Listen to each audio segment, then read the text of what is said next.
OPEC देशों ने अगस्त से तेल उत्पादन बढ़ाने का फैसला किया है। इसके बाद कच्चे तेल की कीमतों में गिरावट आने का अनुमान है, जिससे देश में भी रिकॉर्ड स्तर पर पहुंच चुके पेट्रोल डीजल के दाम कम होने का अनुमान है। लेकिन इसके पहले बीते 8 दिनों में जिस तरह से कच्चे तेल के दाम घटे हैं, इससे भी पेट्रोल और डीजल के दाम में अच्छी खासी कटौती करने की गुंजाइश हो गई है। दरअसल पिछले एक हफ्ते में कच्चे तेल की कीमतें $77.60 प्रति बैरल से घटकर $68.40 प्रति बैरल पर आ गई है। ये पिछले 10 महीनों में कच्चे तेल के दाम में सबसे बड़ी गिरावट है।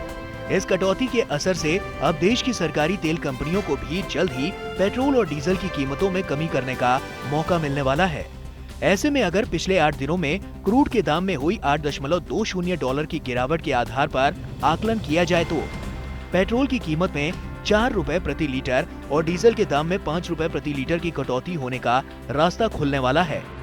अगर ऐसा होता है तो सरकार को भी संसद के मॉनसून सत्र के दौरान राजनीतिक तौर पर काफी राहत मिलेगी। विपक्षी दल लगातार महंगाई के मुद्दे पर केंद्र सरकार को घेरने की कोशिश में है।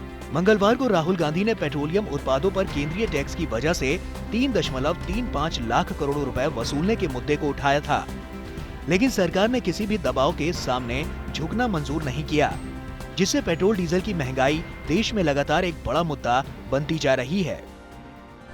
ओपेक कंट्रीज की यहाँ पर कच्चे तेल में सप्लाई बढ़ाने की वजह से अब कच्चे तेल के दाम ऊपरी स्तर से 12% से ज्यादा गिर चुके हैं। जो $75 का था वो अब $68 के पास आ गया है। और ये एक अच्छी खबर है भारत के लिए कि कम से कम भारत में पेट्रोल और डीजल के दामों में एक अच्छी बड़ी गिरावट देखने को मिल सकती है। अगर कच्चे तेल के दाम कम होने से पेट्रोल डीजल की कीमतें घटती हैं, तो वैसे भी सरकार पर से टैक्स कम करने का दबाव खुद ही हट जाएगा। इससे जनता को भी महंगाई से कुछ राहत मिलेगी और कोरोना काल में खाली होती सरकारी तिजोरी की भी पेट्रोल और डीजल पर लगने वाला भारी भरकम टैक्स भरपाई करता रहेगा। फिलहाल ग्राहक पेट्रोल और डीजल की जितनी कीमत चुका रहे हैं, उसमें 60% हिस्सा केंद्र और राज्य के खजाने में चला जाता है। भारत की सरकार के लिए जो दुविधा थी कि वो किस तरीके से पेट्रोल और डीजल के दामों को कम करे, वो अब सीधा फायदा यहाँ पर दे सकते हैं, क्योंकि टैक्स के कलेक्शन से ही यहाँ पर सरकार पेट्रोल और डीजल से एक अच्छा बड़ा टैक्स कलेक्शन कर रही थी, इसलिए दुविधा थी। तो अब कम से कम वो यहाँ पर उन टैक्स की कटौती किए बिना ही पेट्रोल और डीजल के दाम कम कर सकते हैं।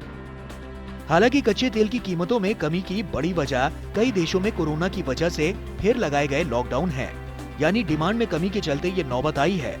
अगले महीने से उत्पादन में बढ़ोतरी की वजह से भी कच्चे तेल की कीमतों पर दबाव बने रहने का अनुमान है।